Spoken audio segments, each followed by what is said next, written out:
Welcome to commerce classes. ಇವತ್ತಿನ ಒಂದು ವಿಡಿಯೋದಲ್ಲಿ ಒಂದು 6 ಮಾರ್ಕ್ಸಿಗೆ ಇಂಪಾರ್ಟೆಂಟ್ ಕ್ವಶನ್ನ ತೊಗೊಂಡು ಡಿಸ್ಕಸ್ ಮಾಡ್ತಾ ಇದ್ದೀನಿ. ಈ ಕ್ವಶನ್ ಏನು ತೊಗೊಂಡಿದ್ದೀನಿ, ಇದು ಲಾಸ್ಟ್ ಇಯರು ಪ್ರಿಪ್ರೇಟ್ರಿಲಿ ಕೇಳಿರೋಂಥ question. Current ratio and quick ರೇಷಿಯೋನ ಕ್ಯಾಲ್ಕುಲೇಷನ್ ಮಾಡೋದಕ್ಕೆ ಕೇಳಿದ್ದಾರೆ. ನಾವು ಇದರಲ್ಲಿ ಫಸ್ಟು ಕರೆಂಟ್ ಅಸೆಟ್ಸ್ ಯಾವುದು, ಕರೆಂಟ್ ಲಯಬಿಲಿಟಿ ಯಾವುದು ಅಂತ ಟಿಕ್ ಮಾಡಿಕೊಂಡ್ರೆ ನಮಗೆ ಈಸಿಯಾಗಿ ಕರೆಂಟ್ ರೇಷಿಯೋನ ಕ್ಯಾಲ್ಕುಲೇಷನ್ ಮಾಡ್ಬೋದು. ಏಕೆಂದರೆ ಕರೆಂಟ್ ಅಸೆಟ್ಸು ಕರೆಂಟ್ ಲಯಬಿಲಿಟಿ ಬೇಕೇ ಬೇಕಾಗುತ್ತೆ. ಟ್ರೇಡ್ ರಿಸಿವೇಬಲ್ ಅಥವಾ ಬಿಲ್ಸ್ ರಿಸಿವೇಬಲ್ ಅನ್ನೋದು current assets, inventory current asset, prepaid expenses current assets, cash current asset, creditors current liability, bank over draft ಮತ್ತು ಬಿಲ್ಸ್ ಪೇಯಬಲ್ ಕೂಡ ಕರೆಂಟ್ ಲಯಬಿಲಿಟಿ ಆಗುತ್ತೆ. ಈಗ ನಮಗೆ ಒಂದು ಲೀಸ್ಟನ್ನು ಮಾಡಿದ್ದೀನಿ ಇಲ್ಲಿ ನಿಮಗೆ. ಕರೆಂಟ್ ಅಸೆಟ್ಸ್ ಯಾವ್ಯಾವುದು, ಕರೆಂಟ್ ಲಯಬಿಲಿಟಿ ಯಾವ್ಯಾವುದು ಮತ್ತು ಕ್ವಿಕ್ ಅಸೆಟ್ಸ್ ಯಾವ ರೀತಿ ಬರುತ್ತೆ. ಫಸ್ಟು ನಾವು ಈ ಲೀಸ್ಟನ್ನು ನೋಡಿದಾಗ ನಮಗೆ ಈಸಿಯಾಗಿ ಗೊತ್ತಾಗುತ್ತೆ. ನಾವು ಯಾವುದೇ ಪ್ರಾಬ್ಲಮ್ ನೋಡಿದಾಗಲೂ ಕೂಡ ಐಡೆಂಟಿಫೈ ಮಾಡ್ಬೋದು. ಈ ಲೀಸ್ಟನ್ನು ಒಂದು ಕಡೆ ನೋಟ್ ಮಾಡ್ಕೊಳ್ಳಿ. Current investment, inventory, cash, trade receivable, debtor, short term loans and advances, prepaid expenses, advance tax, accrued income. ಮತ್ತು ಕರೆಂಟ್ ಲಯಬಿಲಿಟೀಸ್ ಕೂಡ ಒಂದು ಲೀಸ್ಟ್ ಇದೆ.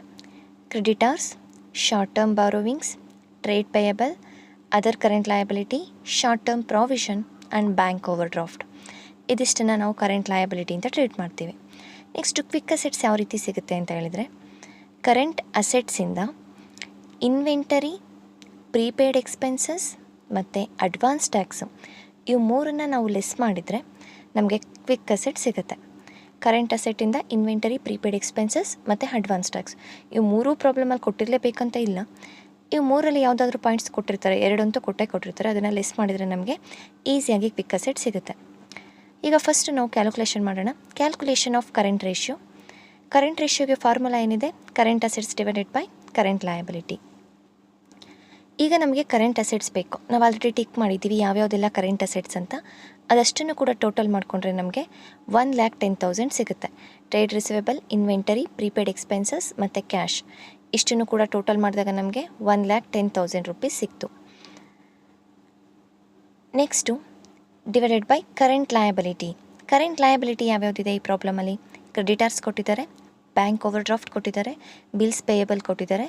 60,000 + 5,000 + 25,000 ಮಾಡಿದಾಗ 90,000 ಸಿಕ್ತು.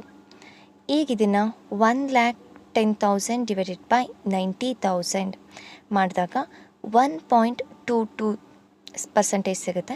1.22:1 ನಾವು ಕರೆಂಟ್ ರೇಷಿಯೋ ಸಿಕ್ಕಿದೆ. ನೆಕ್ಸ್ಟು ಕ್ವಿಕ್ ರೇಷಿಯೋನ ಕ್ಯಾಲ್ಕುಲೇಷನ್ ಮಾಡಬೇಕು. ಕ್ಯಾಲ್ಕುಲೇಷನ್ ಆಫ್ ಕ್ವಿಕ್ ರೇಷಿಯೋ ಅಂತ ಬರೆದು, ಕ್ವಿಕ್ ರೇಷಿಯೋಗೆ ಫಾರ್ಮುಲಾ ಏನಿದೆ, quick ratio equals quick assets divided by current liability. Quick assets divided by current liability. ನಾನು ಆಗಲೇ ಹೇಳಿದೆ ನಿಮಗೆ ಕ್ವಿಕ್ ಅಸೆಟ್ಸ್ ಯಾವ ರೀತಿ ಸಿಗುತ್ತೆ. ಕರೆಂಟ್ ಅಸೆಟ್ಸಿಂದ ಇನ್ವೆಂಟರಿ, ಪ್ರೀಪೇಯ್ಡ್ ಎಕ್ಸ್ಪೆನ್ಸಸ್, ಅಡ್ವಾನ್ಸ್ ಟ್ಯಾಕ್ಸನ್ನು ನಾವು ಲೆಸ್ ಮಾಡಿದಾಗ ನಮಗೆ ಕ್ವಿಕ್ ಅಸೆಟ್ಸ್ ಸಿಗುತ್ತೆ. ಈಗ ನಮಗೆ ಕರೆಂಟ್ ಅಸೆಟ್ಸ್ ಆಲ್ರೆಡಿ ನಾವು ಟೋಟಲ್ ಮಾಡ್ಕೊಂಡಿದ್ದೀವಿ. 1,10,000 ಇದೆ. ಅದರಲ್ಲಿ ನಾವೇನು ಮಾಡಬೇಕು, inventory, advance tax, prepaid expenses ಯಾವ್ದು ಕೊಟ್ಟಿದ್ದಾರೆ ಚೆಕ್ ಮಾಡಬೇಕು. ಇಲ್ಲಿ ಇನ್ವೆಂಟರಿ ಕೊಟ್ಟಿದ್ದಾರೆ, ಪ್ರೀಪೇಯ್ಡ್ ಎಕ್ಸ್ಪೆನ್ಸಸ್ ಕೊಟ್ಟಿದ್ದಾರೆ, ಅಡ್ವಾನ್ಸ್ ಟ್ಯಾಕ್ಸ್ ಇಲ್ಲ.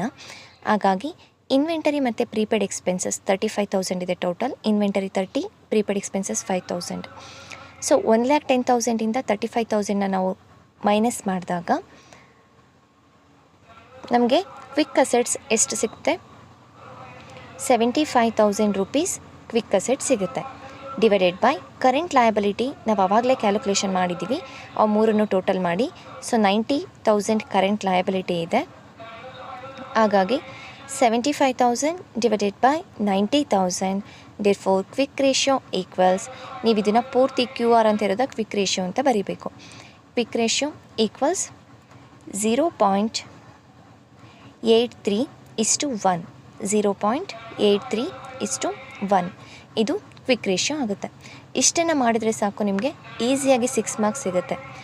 ನಾವು ಆದರೆ ಸ್ಕೋರ್ ಆಗಬೇಕು ಅಂತ ಹೇಳಿದಾಗ ನಾವು ಯಾವುದು ಓದಬೇಕು, ಯಾವುದು ಓದಬಾರ್ದು ಅನ್ನೋದು ನಮಗೆ ಚೆನ್ನಾಗಿ ಗೊತ್ತಿರಬೇಕಾಗತ್ತೆ. ಈ ಕ್ವಿಕ್ ರೇಷಿಯೋ ಮತ್ತು ಕರೆಂಟ್ ರೇಷಿಯೋ ಪ್ರತಿ ಬಾರಿನೂ ಕೇಳ್ತಾ ಇರ್ತಾರೆ.